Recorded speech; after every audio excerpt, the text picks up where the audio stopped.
오늘의 말씀은 디모데전서 1장입니다. 지난주 데살로니가 후서 3장에서는요, 사도들을 위해 기도 요청, 질서 없이 걷는 자들을 향한 경고, 잘 행하는 가운데 지치지 말라라는 주제로 함께 연구를 했고요. 오늘부터는 디모데전서를 함께 공부할 건데요.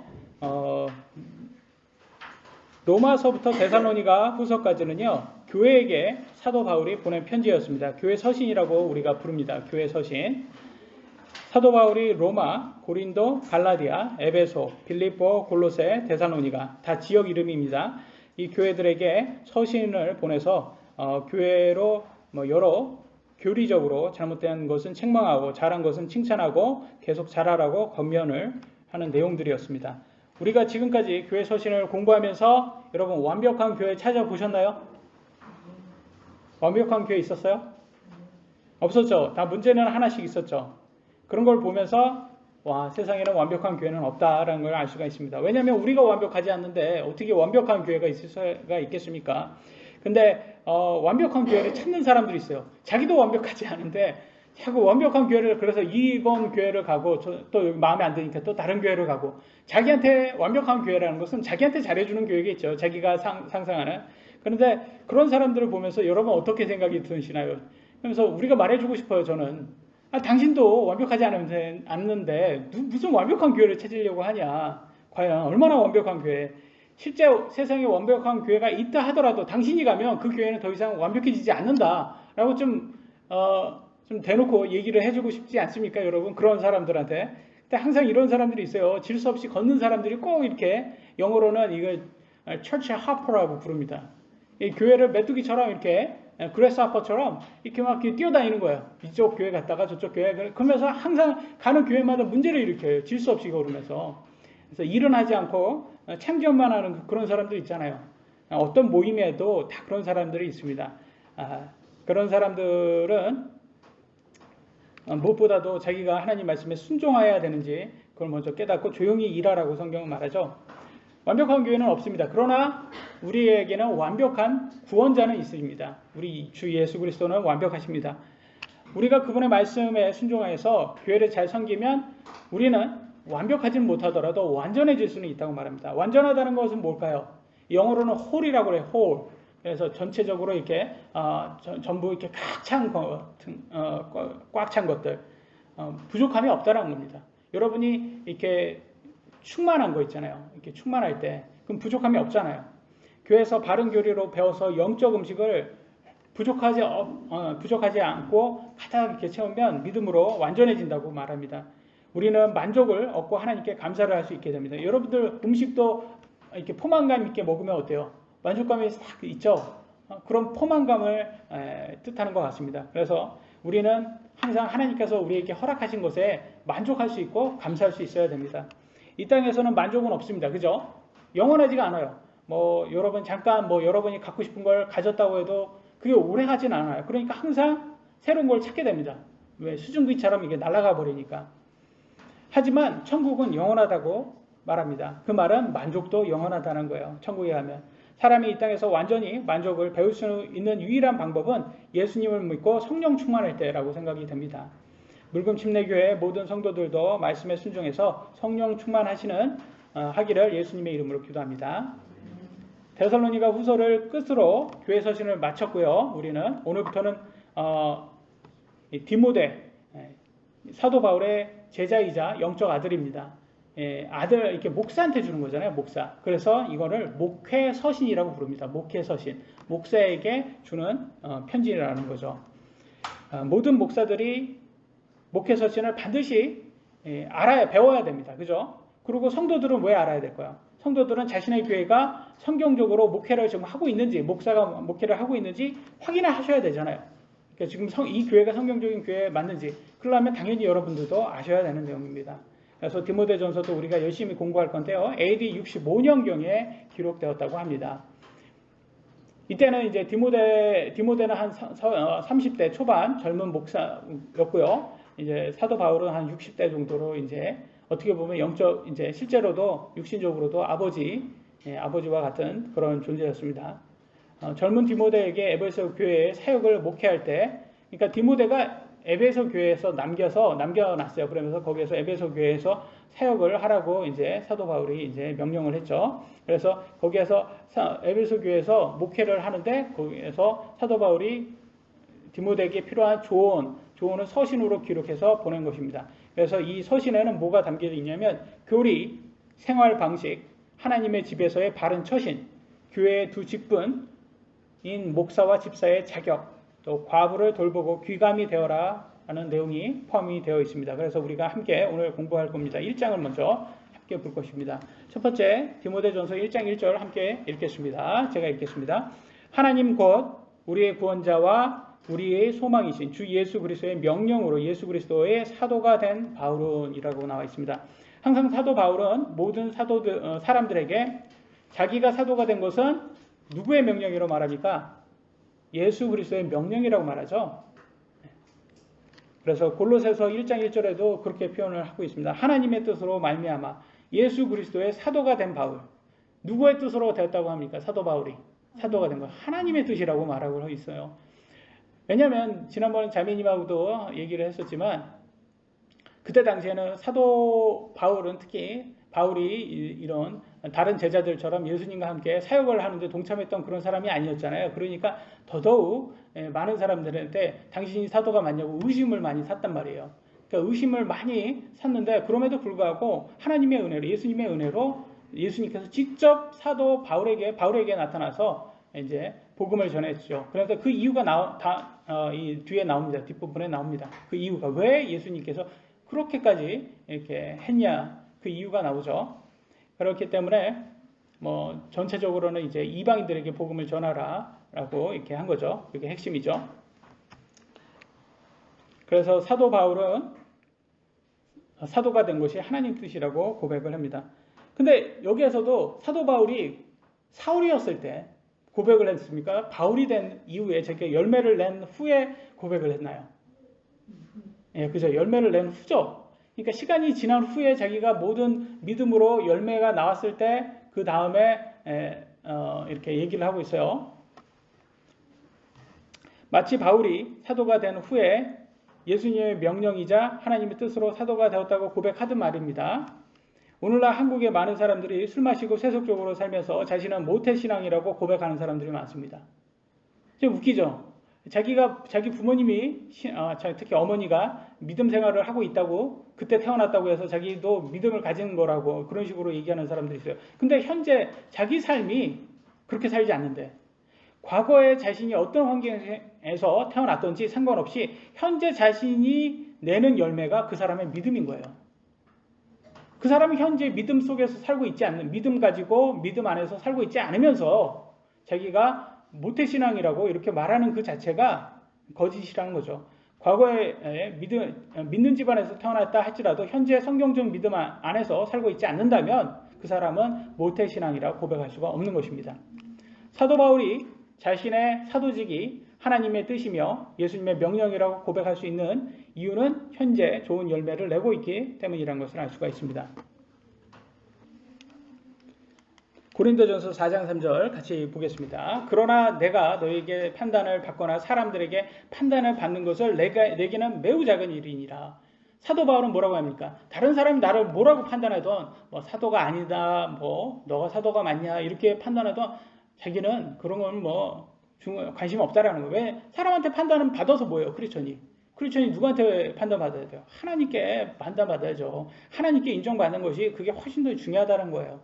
그래서 바울은 우리 하나님의 말씀을 자신의 가장 우선순위로 두었기 때문에 그래서 예수님이 그래서 하나님의 말씀을 전하면 그것이 진정한 하나님께 인정받는 거죠. 그래서 우리 교회도 여러분 삶에 하나님의 말씀을 가장 우선순위로 두기를 예수님의 이름으로 기도합니다. 2절 같이 보겠습니다. 믿음 안에서 나의 아들이 된 디모데에게 편지하노니 하나님 우리 아버지와 예수 그리스도 우리 주로부터 은혜와 긍휼과 평강이 있기를 원하노라. 모든 교회 서신에서는 시작할 때 인사말로 하나님과 예수님의 은혜와 평강을 있기를 기도한다고 나와 있습니다. 그래서 목회 서신인 디모데도 마찬가지로 동일한 인사말로 시작하는 것을 볼 수 있죠. 첫 번째 주제입니다. 거짓 교리를 가르치지 못하게 하라.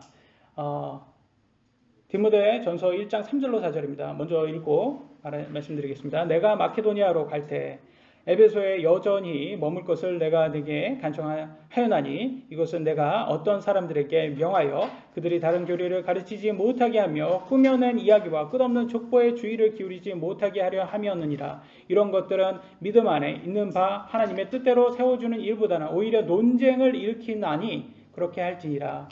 사도 바울이 뭐라고 말합니까? 자기는 이제 마케도니아 그리스로 이제 선교지를 이동할 때 디모데는 에베소 여전히 그 터키 현재는 터키 지역이죠. 거기에서 계속 남아서 목회를 하라고 명령을 했대요. 이유가 뭐랍니까?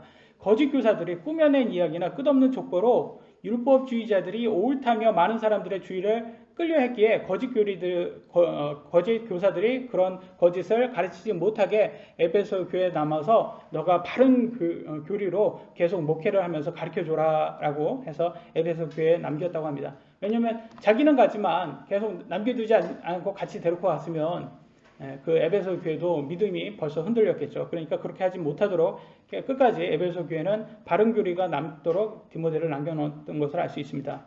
오늘날에도 많은 이단 교주들이 성경에 없는 내용을 그럴듯하게 꾸며서 성경 예언서를 자기 마음대로 해석하여 거짓 교리를 만들고 끝없는 족보 그러면 누구겠습니까? 율법주의자들이 그러겠죠. 자신들은 성골이라는 거예요. 자신들이 성경을 가르칠 수 있는 사람들이라는 거예요.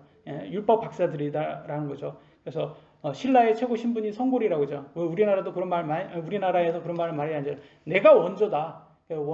원조 맛집이다. 그래서 자기네들이 정말 내가 이렇게 할 수 있다. 내가 가르치는 게 진짜다라면서 논쟁을 벌린다는 거죠.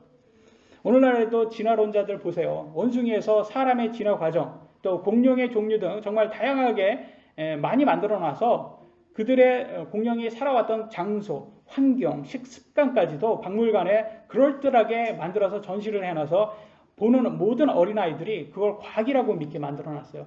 그냥 한번 박물관 가보세요. 그 공룡 뼈 같은 것들 다 그게 실제 아이들 눈에는 그게 실제 그 유적지에서 파는 진짜 뼈라고 생각을 하게, 물론 우리도 성인들은 아니지만 애들은 그렇게 다 믿게끔 만들어놔서 그게 이게 그리고 거기에서 이 공룡은 뭐 무엇을 먹었고 초식이었고 육식이었고 뭐 그런 것들도 다 이렇게 얘기를 합니다. 근데 성경적으로 봤을 때는 공룡이 있을 당시에는 노아의 대홍수 이전이었기 때문에 다 초식만 했었어요. 그때는 모든 몸집 큰 것도. 그래서 코끼리라든지 뭐 이게 기린이라든지 몸집 큰 거는 다 이렇게 초식하잖아요.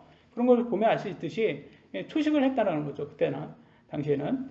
그리고 환경도 굉장히 특이한 환경이었기 때문에 그 물층이 지구를 쌓았기 때문에 그때는 모든 지역이 다 온도가 공평하게 따뜻했고 옷이 없이도 살 수 있을 만큼, 그리고 비가 내리지 않고 밑에서 이렇게 물이 이렇게 올라와 가지고 이게 잘 자랐단 말이에요. 지금의 보다 훨씬 더 뭐 음식이라든지 과일 그런 것들도 엄청 컸을 겁니다.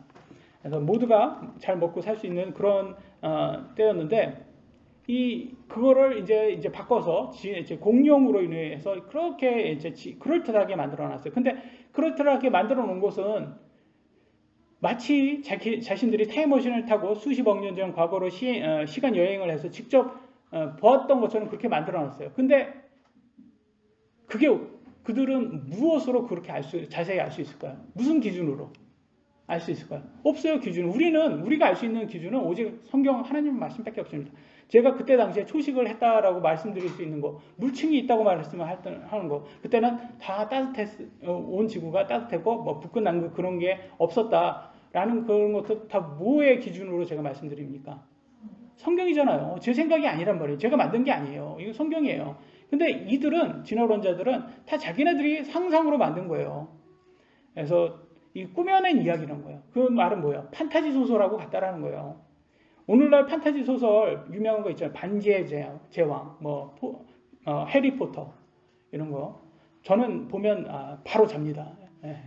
너무 복잡하고 저는 판타지 소설에 맞지 않아요. 굉장히 현실주의자라 저는 굉장히 그 현실적인 그런 것만 되게 좋아합니다. 거기에 현실에서 조금 더 추구하는 건 괜찮은데 이건 말도 안 되는 너무 다 완전히 다 제가 속되게 말하겠습니다. 완전히 다 뻥으로 시작해서 뻥으로 끝나는 이런 거는 제가 받아들이지, 차라리 아바타 정도는 돼야지 그래픽이라도 좋다고 이렇게 보지. 제가 그 세계관을 잘 못 받아들이거든요, 제가. 그러니까 이게 판타지 소설의 진화론이 간단하게 말하면 판타지 소설이라는 거예요. 이게 과학이 아니라 이단 종교에 꾸며낸 거.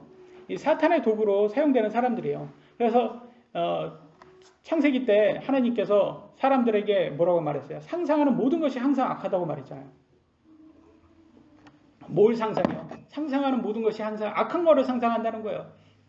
그래서 사람은 죄성이 있기 때문에 우리가 항상 상상해서 모든 것이 항상 악해요. 그래가지고 인터넷 같은 것도 좋잖아요. 좋은 거잖아요. 이게 뭐 물론 밀리터리로 해서 나온 거지만 인터넷 좋은 건데 이걸로 선하게 쓸 수도 있지만 얼마든지 또 악하게 많이 쓰잖아요. 그래서 뭐 N번방 뭐 이래서 막 이렇게 잘못 쓰는 사람들 이렇게 나오잖아요. 뭐. 근데 저는 그런 얘기를 들어보면서 참 이게 악하게도 얼마든지 쓸 수 있구나. 그래서 사람이 상상하는 모든 것이 악하구나라는 것을 다시 한번 확인할 수가 있는 것 같아요. 근데 그런 것으로서 거짓을 잘 꾸며내서 이 사람들이 논쟁하는 것을 좋아한다는 것을 알 수가 있습니다. 그래서 하나님 못 믿게 만드는 사람들이죠. 거짓 교사들에 대해서 우리가 공부하고 있습니다. 지금 5절입니다. 이제 명령의 목적은 순수한 마음과 선한 양심과 거짓 없는 믿음에서 나오는 사랑이거든이라고 말하고 있습니다. 참된 목사는요, 거짓이 없어야 됩니다. 그래서 거짓 없이, 우리가 다 거짓이 모두 의로운 사람이 한 명도 없는데 어떻게 거짓이 없을 수 있습니까? 목사님 저도 거짓말 할 때도 있고 참 잘하기도 하고 항상 저녁 때마다 제 몸은 항상 저한테 거짓말을 해서 디저트를 먹어야 된다고 그렇게 거짓말을 그렇게 많이 한다고 제가 말씀드리죠. 그렇게 특히 유튜브에서 맛있는 그 장면을 제가 왜 보는지 모르겠지만 이게 손이 가요. 이렇게 가서 다 클릭을 하게 되면서 통닭도 진짜 맛있는 그 통닭 그래서 그거를 왜 봤는지 모르니까 어저께도 그걸 봐가지고 너무 먹고 싶다 그런데 잘 참았습니다 어저께. 그래서 항상 우리는 거짓이 많습니다. 그러니까 할 수 있는 거는 우리가 유일하게 진리를 말씀하는 건 있는 그대로 말하는 것밖에 없어요. 성경 말씀 있는 그대로 말하는 것은 내 생각이 들어가지 않잖아요. 그러니까 그게 거짓이 없는 거죠. 그래서 거짓 교사들은 항상 비성경적으로 자기 자신의 생각을 괜찮다는 식으로 이렇게 말하는 사람들이 있어요. 그래서 좀 특히 이런 사람들 있잖아요. 이렇게 가룟 유다처럼, 파멸의 아들 가룟 유다처럼 예수님에게는 전혀 관심 없고 자신의 배만 불리기 위해서 아무렇지도 않게 거짓말하는 사람들, 그리고 또 자신이 하는 것은 다 의롭기 때문에 거짓말해도 된다라고 하는 사람들, 그런 사람들이 이 거짓 교사라는 것을 알 수가 있습니다. 계속 이어가겠습니다. 6절로 7절. 어떤 사람들이 이곳에서 벗어나 어떻게 해서 벗어났어요? 이게 순수한 마음, 선한 양심, 거짓 없는 믿음에서 벗어나서 헛된 말 다툼에 빠져서 율법의 선생이 되려 하나 그들은 자기들이 말하는 것이나 주장하는 것을 깨닫지 못하는도다. 자신들이 율법에 대해서 이해를 하지도 못하면서도 그 율법으로 악용해가지고 율법의 선생이 자기가 되려고 그래요. 율법주의자들은 오늘날 좌파들처럼 자신들의 주장이 무슨 덩어리라는 것을 전혀 깨닫지 못하고 헛된 말다툼을 하고 있어요. 여러분 비틀즈 노래 이렇게 들어보면 참 이게 좋은 노래들이 많아요. 그리고 우리가 참 평화롭게 살자, 모두가 공평하게 동일하게 소유하고. 근데 웃긴 게 그때 당시에 60년 70년대 비틀즈가 나와서 그렇게 할 때 영화 이렇게 요즘은 뮤직비디오라고 하잖아요. 그 뮤직비디오를 어디에서 앞에서 찍었는지 아세요? 비틀즈의 대저택 앞에서 찍었어요. 웃기잖아요. 지네들 공평하게 나누자며. 그러면 대저택 갖고 있으면 안 되잖아요. 다 동등하게 살아야 되잖아요. 그러면서 지네들은 그 모든 것을 다 누리면서 야 우리 공평하게 살자. 이게 뭐예요 이게? 이게 내로남불 아닙니까? 자기네들 모든 걸 다 누리면서 같이 좀 나눠줍시다 그러면 자기 거 가진 거 빼고 너네들끼리 나눠 이거예요. 그러면서 말은 나누자. 그러니까 이게 좌파들이 이게 무슨 덩어리인 거예요. 자본주의를 욕하지만 정작 자본주의의 호화로운 생활은 제일 많이 누린단 말이에요. 그잖아요. 웃기잖아요. 왜 한국 좌파들 특히 민노총 하는 사람들 걔네들이 민노총 하면서 노동부의 인권을 주장하면서 왜 반미를 하냔 말이에요. 그게 무슨 상관이에요. 노동부하고 반미하고 무슨 반미를 해요. 그러면서 자기 자식들은 다 미국으로 유학을 보냅니다. 얼마나 웃겨요 이게. 북한 김일성 대학으로 보내죠. 왜? 이거 너무 웃기잖아요. 그러니까 좌파들은 모순 덩어리라는 거예요. 그러니까 율법주의자들도 똑같았어요. 왜냐하면 자신들도 율법이 지키지도 않으면서 지킬 수도 없으면서 지킬 수도 없는 것을 가지고 다른 사람들에게 율법을 지켜라. 자신들은 율법 안 지켜도 된다. 오늘날 정치인들과 똑같습니다. 자신은 법을 지키지 않아도 되지만 힘없는 국민들은 법을 지켜야 한다. 이런 식인 거죠. 1장 8절입니다. 그러나 율법은 사람이 그것을 적법하게 쓰면 선한 줄을 우리가 아노라. 율법 자체는 영적인 거예요. 율법을 선하게 쓰면 괜찮아요. 율법을 제대로 쓰면 괜찮아요. 율법을 적법하게 쓰면 선하다고 합니다. 율법은 죄를 짓는 사람들을 징벌하기 위해 있는 것입니다. 좌파나 우파나 죄를 지으면 벌을 받아야 돼요. 이건 진영 논리로 할 수 없어요. 그냥 좌파나 우파나 상관없어요. 죄 지으면 받아야 돼요. 근데 문재인 정부 때는 검찰들이 박근혜 정부를 수사하고 그걸 뭐라고 했어요? 적폐청산이라고 의롭다고 말했던 사람들이에요. 근데 이제는 검찰들이 자신들을 수사하니 뭐라고 해요? 정치 보복이라고 말합니다. 왜 적폐청산이라고 해야지 왜 정치 보복이라고 합니까? 자기네들은 너무 의롭고 거룩하고 성역이라는 거예요. 자기네들은 아무도 수사할 수 없다라는 거예요. 이런 내로남불이 어디 있습니까? 그래서 우리 율법이 어떻게 써야 되는지 디모데전서 1장 9절로 10절 지금 이렇게 나왔습니다. 이것을 알라 곧 율법은 의로운 사람으로 인해 만들어지지 아니하고 오직 법을 무시하는 자와 불순종하는 자와 경건치 아니한 자와 죄인과 거룩하지 아니한 자와 속된 자와 아버지를 죽이는 자와 어머니를 죽이는 자와 사람을 죽이는 자와 음행을 일삼는 자와 남자와 더불어 자기를 더럽히는 자. 뭐예요? 남자와 더불어? 동성이죠. 사람을 납치하는 자. 그 다음에 거짓말하는 자, 위증하는 자. 거짓말하고 위증하는 자 뭐예요? 사기꾼이에요. 그 밖에 무엇이든지 건전한 교리에 역행하는 것으로 인해 만들어졌느니라. 이게 법이에요. 법은 죄인들을 심판하기 위해서 만들어진 거예요. 법을 무시하고 어기는 자, 부모를 살인한 자, 성범죄자, 동성애자, 인신매매자, 사기죄, 위증죄, 사회적 문란을 이루는 사람들을 벌하라고 있는 게 법이에요. 그걸 바르게 쓰면 됩니다. 근데 하지만 오늘날 좌파 정치인들은 뭐라고 해요? 법을 악용해서 자신들의 불법을 처벌하지 못하게 보호막 용도로 법을 사용하고 있어요. 하나 보여드릴게요. MBC인데요. 분식회계, 법인세를 내지 않아서 520억 추징금을 받았습니다. 이번에.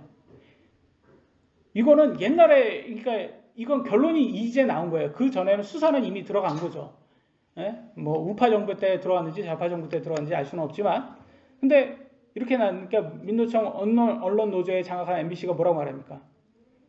이렇게 520억 추징금 받았으면 이건 우리가 잘못했네요. 부끄러워해야 되는데 이들은 언론 탄압이랍니다. 이게.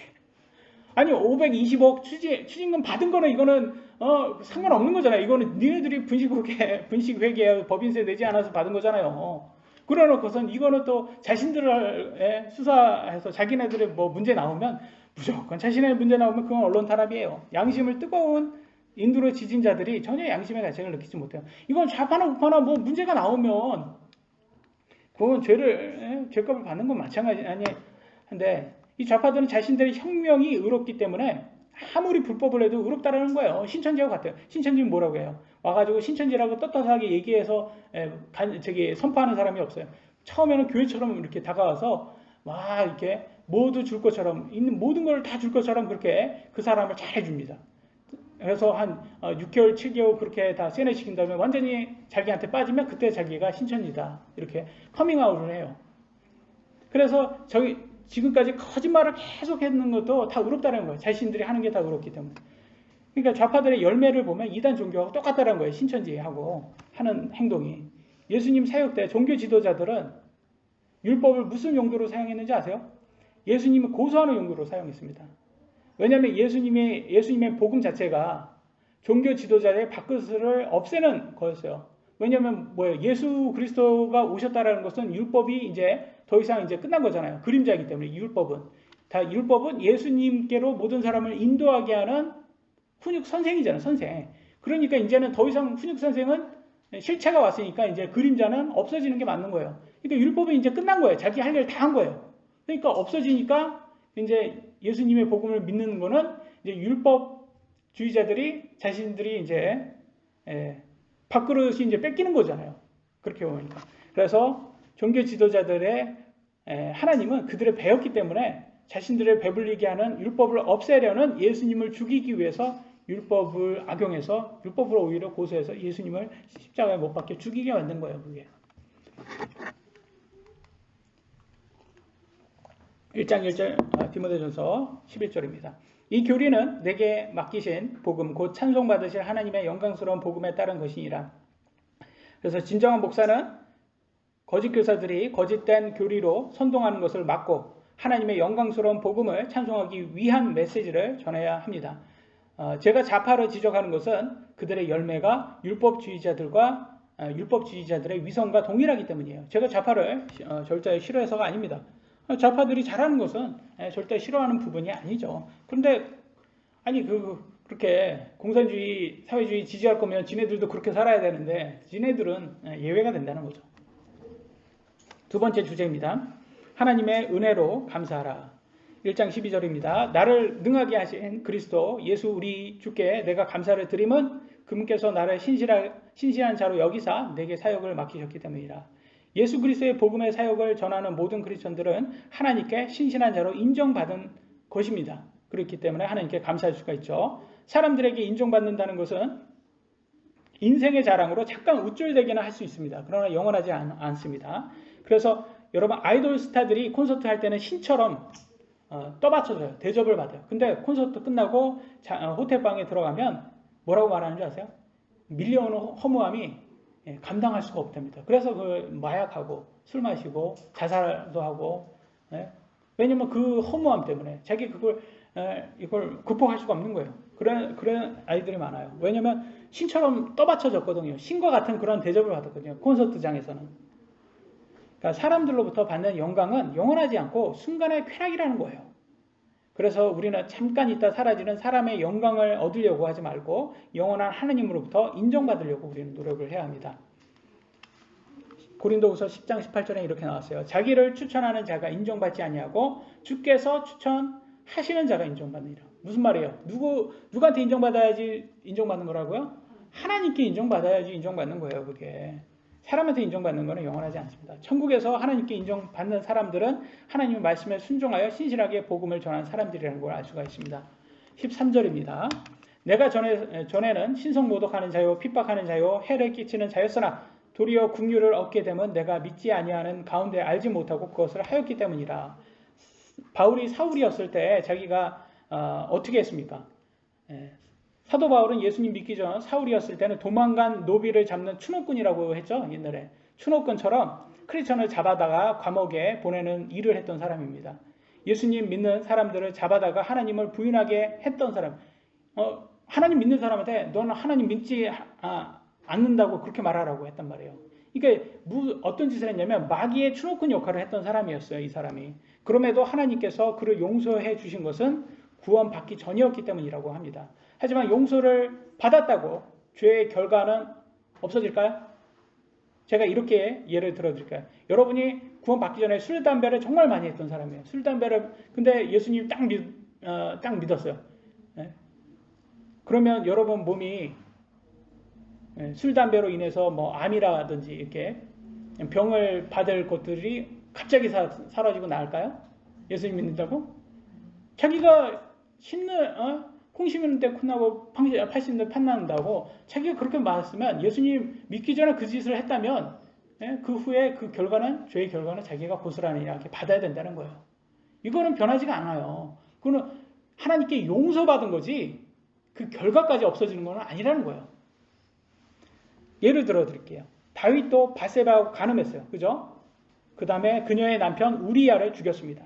다윗은 회개해서 하나님께 용서는 받았어요. 근데 그 죄의 결과는 어땠을까요? 간음으로 임신한 아들은 죽었어요. 그 다음에 큰아들이 세 번째 아내로부터 난 딸을 강간을 합니다. 그 다음에 세 번째 그 오빠가 자기 동생이 강간당한 것에 욱해가지고 몇 년 지난 다음에 그 큰아들 강간한 그 아들을 죽입니다. 그리고 그 아들은, 셋째 아들은 다윗의 왕국을 강제로 탈취해요. 그러니까 그 다윗은 완전히 죽을 뻔했어요. 자기 아들한테 죽을 뻔했어요. 그러면 결과적으로 죽었죠. 그 아들은. 죄의 결과를 이런 식으로 네 배나 받고 되는 거예요. 자기가 한번 다른 사람을 그렇게 죄 없는 사람을 죽이고 간음하니까 자기는 네 배로 이렇게 자기가 말한 그대로 네 배로 죄의 결과를 받아요. 그럼 사도 바울은 사울이었을 때 자기는 몰랐으니까 괜찮다고 하는 것은 이거는 죄의 용서를 받은 거지 죄의 결과는 없어지지 않는다는 거예요. 그 어떤 죄의 결과가 났을까요? 하나님께는 무서운 말을 해요. 사도 바울한테. 사도행전 9장 16절 같이 한번 읽어보도록 하겠습니다. 시작.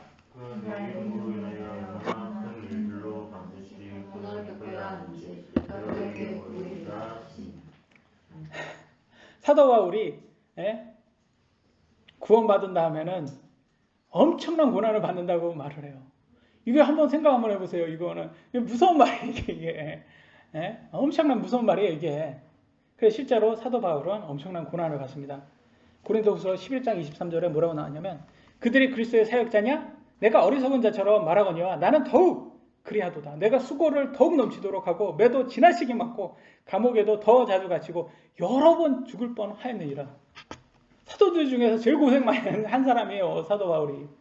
근데 이게 여러분 여러 사도가 있는데 왜 사도 바울을 특히 더 이렇게 하나님께서 더 크게 이렇게 고난을 줬을까요?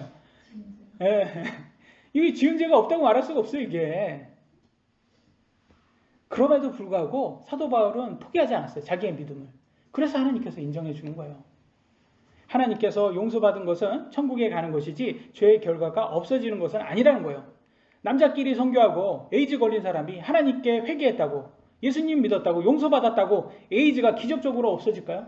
그런 일은 없다라는 거예요. 거의. 절대 그렇지 않습니다. 죽을 때까지 자신이 뿌린 죄의 결과는 그대로 받는다는 거예요. 그래서 예수님 믿으면 모든 병이 낫는다. 세상적으로 성공한다라는 번영복음이 거짓된 교리라는 거예요.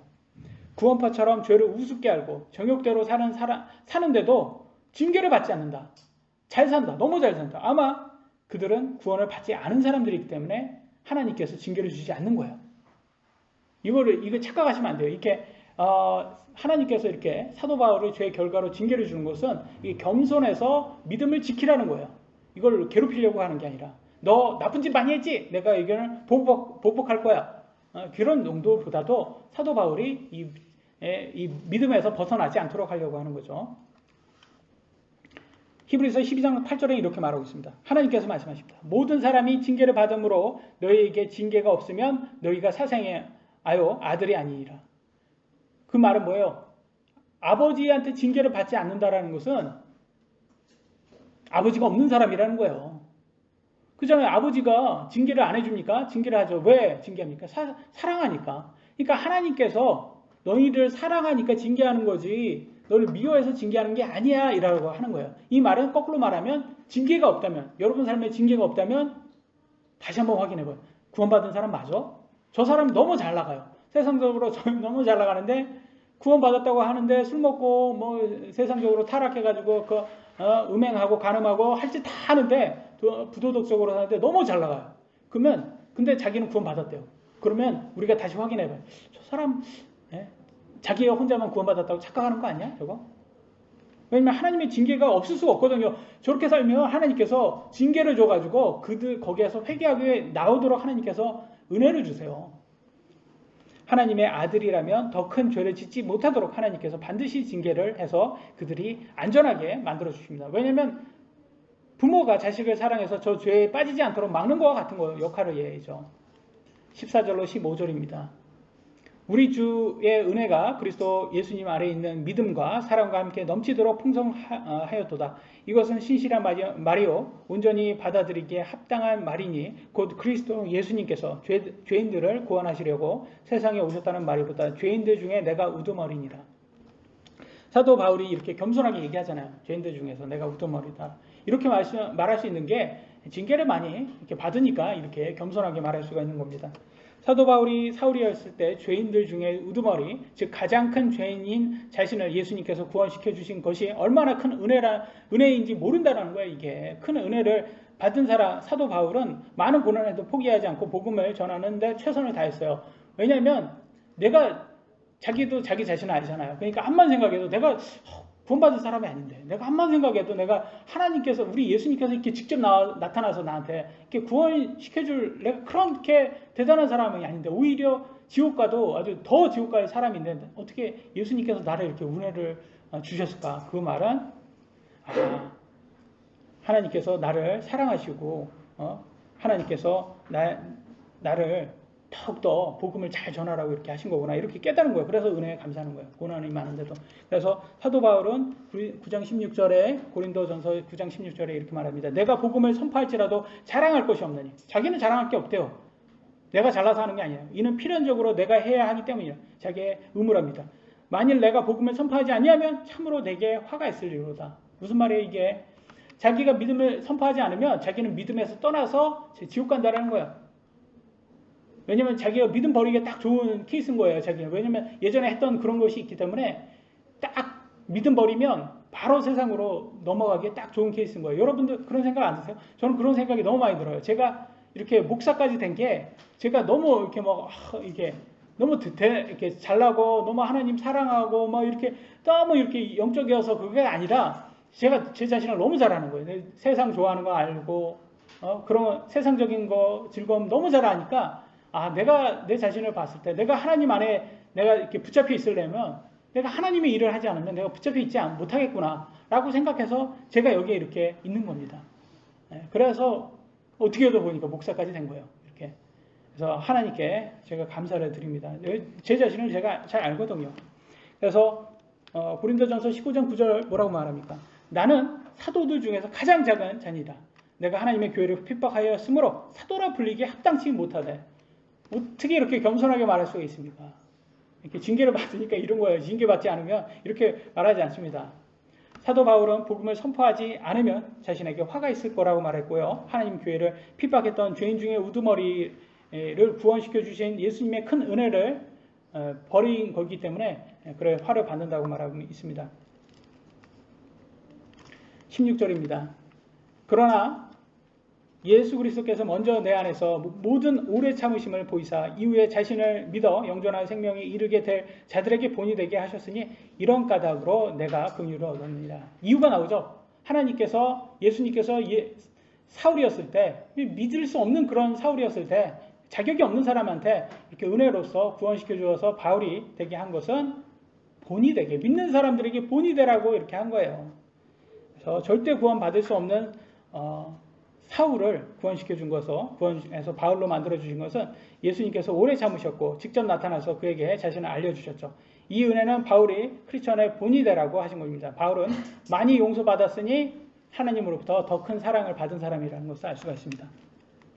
그 이유가 나오죠. 누가복음 7장 42절 43절 보세요. 그들이 전혀 갚을 것이 없으므로 빚을 준 사람이 두 사람 다 너그러이 용서해 주었나니 예수님 말합니다. 그런즉 내게 말해보라. 제자들에게 묻죠. 그들 중에 누가 그를 더 사랑하겠느냐 하시거늘 시몬이 대답하여 이르되 내 생각에는 그가 많이 용서해 준 사람이니이다 하니 그분께서 그에게 이르시되 내가 옳게 판단하도다 하시고.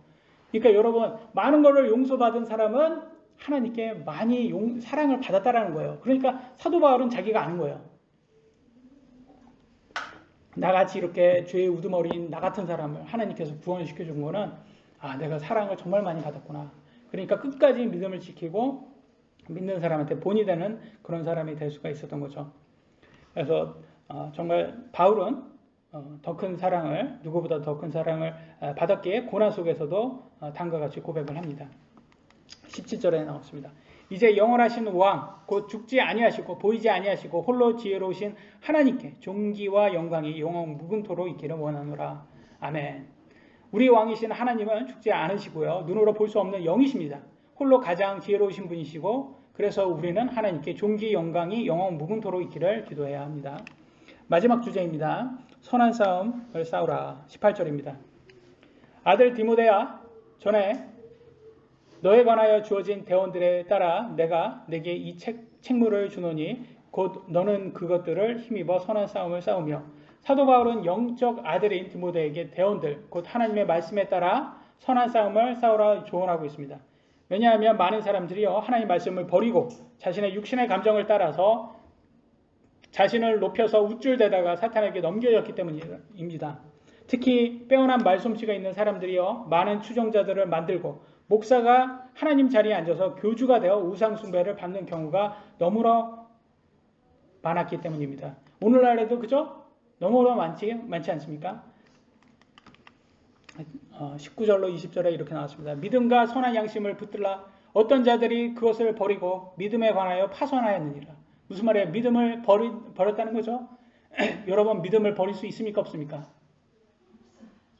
있어요. 근데 많은 사람들이 구원을 나 구원받았으니까 나는 이제 변함이 없어. 믿음 버릴 수 없어. 그거는 여러분이 믿음을 지키면 하나님께서 여러분을 kick you out, never kick you out. 여러분을 내쫓지 않는다는 거예요. 그거는 하나님의 구원의 보장이라는 것은 구원의 보장, 구원의 확신이라는 것은 여러분이 믿음을 지킨다는 하나에서 조건이에요. 조건. 그렇잖아요. 여러분 믿음 안에 있어야지 그게 구원이 되는 거지. 여러분 믿음 떠나놓고선 그래도 구원이 받는다? 그럼 말이 안 되잖아요. 최소 믿음은 계속 지켜야죠. 여기 행위가 아니더라도 믿음은 계속 지켜야죠. 그래서 믿음에서 파손하는 사람들이 있다. 그럼 어떻게 파손했냐? 나옵니다. 20절에 누가 파손했냐면 그 중에 후메네오와 알렉산더가 있는데 내가 그들을 사탄에게 넘겨준 것은 그들이 배워서 신성모독하지 못하게 하려 함이라. 안타깝게도 여러분 많이 적그리스도들이요 하나님의 말씀을 많이 아는 사람들이 적그리스도입니다. 사탄도 하나님 말씀 되게 많이 알아요. 그래서 예수님하고 논쟁할 때도 유혹할 때도 뭘로 유혹합니까? 하나님 말씀으로 유혹하잖아요. 그러니까 하나님 말씀 되게 많이 알아요. 그래서 더 많이 알고 이들이 더 큰 적그리스도가 되기 전에 미리 이렇게 킥them out 해버리는 거예요. 내쫓아버리는 것을 볼 수가 있어요. 그래서 그만 후메네오 이런 사람들이 어떤 교리를 가르쳤길래 사도 바울이 이렇게 화를 낼까요? 이렇게 디모데후서 2장 17절 18절에 그 이유가 나옵니다. 그들의 말은 궤양이 파먹듯이 먹을 터인데 그 중에 후메네오와 빌레도가 있느니라. 진리에 관하여는 그들이 잘못하였으니 곧 부활이 이미 지나갔다고 말하여 어떤 사람들의 믿음을 뒤집어 엎었느니라. 부활이 없다라고 말하는 사람들이에요. 부활 이미 지나가서 이제 부활 없어. 아니 부활 없다고 하면 크리스찬들에게는 미저블하게 만드는 거예요. 미저블. 가장 비참하게 만드는 거예요. 왜? 우리의 소망은 뭐예요? 우리의 소망은 부활이에요. 그런데 부활이 없다고 말하면 기독교 없다라는 거하고 똑같은 거예요. 그게 아니 핵심 가장 기독교의 핵심 교리인 부활이 없다라는 것은 다른 종교하고 똑같다는 거예요. 이게 가장 핵심을 없애는 이런 사람들. 부활이 이미 지나갔다. 곧 부활이 없다 믿는 사람들이 있었다는 거예요. 기독교의 핵심 교리인 부활을 믿지 않는 사람들은 크리스천이 아닙니다. 여러분 확실히 아셔야 돼요. 부활이 없으면 우리의 믿음은 헛된 시간 낭비예요. 여러분 지금 이렇게 우리가 모여서 이렇게 신앙생활 하는 거 이거 여러분 지금까지 몇 년째 지금 신앙생활 하고 있습니까? 다 이건 시간 낭비한 거예요. 헛된 시간 낭비한 거예요. 부활이 없으면. 그잖아요. 여러분들이 세상에 살면서 가장 비참한 사람들이에요. 맞잖아요. 그냥 사도 바울이 부활이 없으면 뭐라고 해요? 그냥 마시자, 먹자, 그리고 죽자 이렇게 말합니다. 먹고 죽자, 먹고 마시고 죽자. 뭐 술 먹는 사람은 항상 그러더라고요. 이거 먹고 죽자. 정말 다음날 죽도록 힘들죠. 술병 걸려가지고. 참 어리석죠. 얼마나 어리석습니까?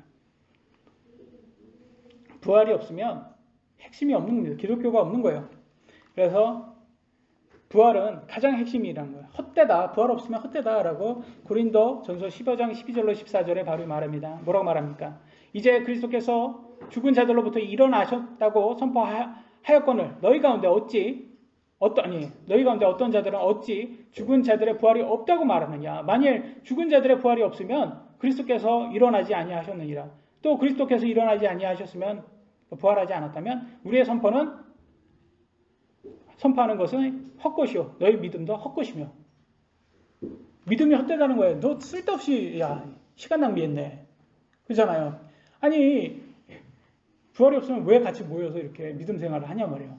이 기독교라는 게 이 교회 모임이잖아요. 이게 믿는 자들의 모임이잖아요. 모임. 이 쓸데없는 거 시간 낭비한 거예요. 이게 부활이 없으면.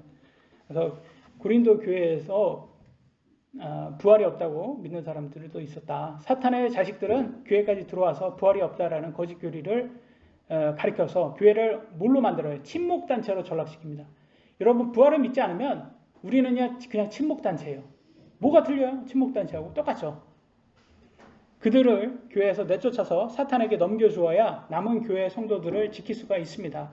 예수님의 부활과 예수님을 믿는 성도들의 부활을 믿지 않는 사람들은 목사가 아니라 도둑이며 강도들입니다. 요한복음 10장 1절로 2절에 뭐라고 말합니까? 진실로 내가 너희에게 이르노니 문을 통해 양 우리에 들어가지 아니하고 다른 길로 넘어가는 자 바로 그 자는 도둑이며 강도이나 문을 통해 들어가는 자는 양들의 목자니라. 그러면 문이 뭐예요? 누구예요? 문은 바로 예수 그리스도이십니다. 요한복음 10장 9절 내가 그 문이니 누구든지 나를 통해 안으로 들어가면 구원을 받고 또 들어가고 나오며 꼴을 얻으리라. 그래서 예수님을 믿어야 되고 예수님의 부활 예수 그리스도의 복음인 부활을 믿고 그런 믿는 사람만이 진짜지 그렇지 않으면 그 목사는 거짓 교사고 강도고 도둑입니다. 그래서 사꾼이라고 표현을 하는 겁니다. 오직 예수님과 그분의 부활 그리고 믿는 성도들의 부활을 믿고 설교하는 목사만 성경적인 목사입니다. 부활을 부인하는 사람은 사탄이 뿌린 가라지들 그리고 거짓 교사고 도둑과 강도입니다.